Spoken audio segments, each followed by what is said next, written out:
मेरे वरिष्ठ सहयोगी नोएडा से लाइव।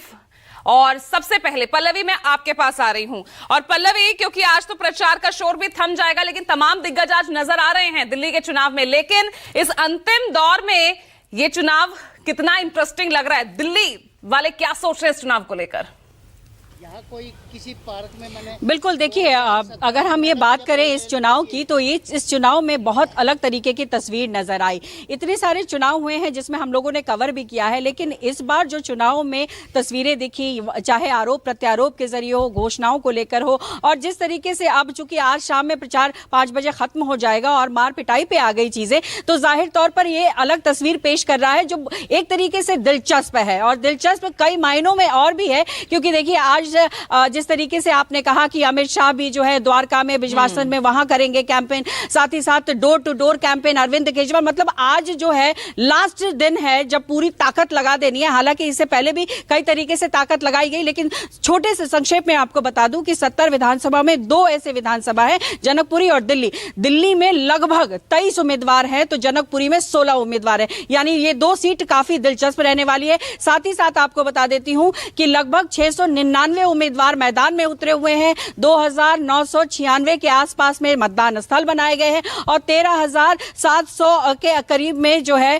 केंद्र है। तो जाहिर तौर पर चुनाव बहुत महत्वपूर्ण है और लोग भी तैयार हैं, और इसीलिए इस वक्त मेरे साथ जनता मौजूद। तो सीधे बात करते हैं। अब बताइए सर, अब तो मन में तैयारी हो गई होगी कि कहां बटन दबेगा, क्या मुद्दे होंगे, या फिर चेहरा होगा, या कुछ और?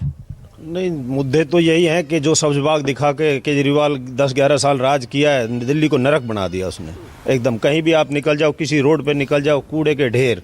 मैं कहता था मैं पहाड़ खत्म कर दूंगा, मैं ये कर दूंगा, मैं ये कर दूंगा। रोड का हालत देख लो, द्वारका। बीजेपी के वादों में आपको दम लगता है? नहीं, मोदी के वादों में दम है। अच्छा, बीजेपी नहीं, मोदी? नहीं, मोदी जी मैन है, मोदी जी जो कहते हैं करते हैं। अच्छा, आप बताएं सर।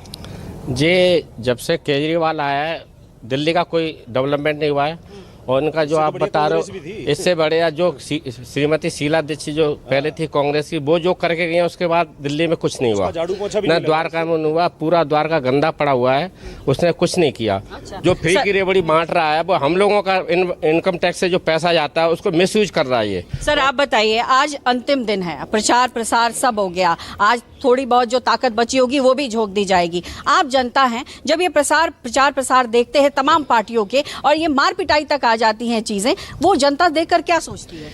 एक ही पार्टी को अब वोट जाएगा, बीजेपी। केजरीवाल की झूठ की, गंदी की और नकारा पॉलिटिक्स, और मैं बोलूंगा बिल्कुल नहीं चलने वाली है।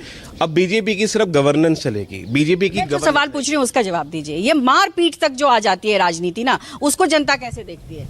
जनता इसको पॉजिटिव साइड पे देख रही है कि अब केजरीवाल भुखला चुका है, कि अब वो मारपिटाई पे आ चुका है। अब जब वो मारपिटाई करेंगे तो बीजेपी पीछे तो रहेगी नहीं रहेगी। ठीक है, आप बताइए। मैटर ये एंटी इनकम्बेंसी का असर है जो ये हो रहा है ना, लोगों का रोष निकल रहा है बाहर, और कुछ नहीं है। बाकी जहाँ तक डेवलपमेंट की बात है, हो सकता है 25 साल 27 साल के बाद बीजेपी आए, कुछ उम्मीद तो की जा सकती है, कहीं सफाई उफाई हो जाए। और अभी तो हमारी काउंसलर जो अभी एमपी मुद्दे पे वोट होगा, मुद्दे पे ही बोल मतलब मुद्दे पे वोट होगा। आप बताएं सर, क्या चलिए ठीक है, केजरीवाल की मैं एक बार सरकार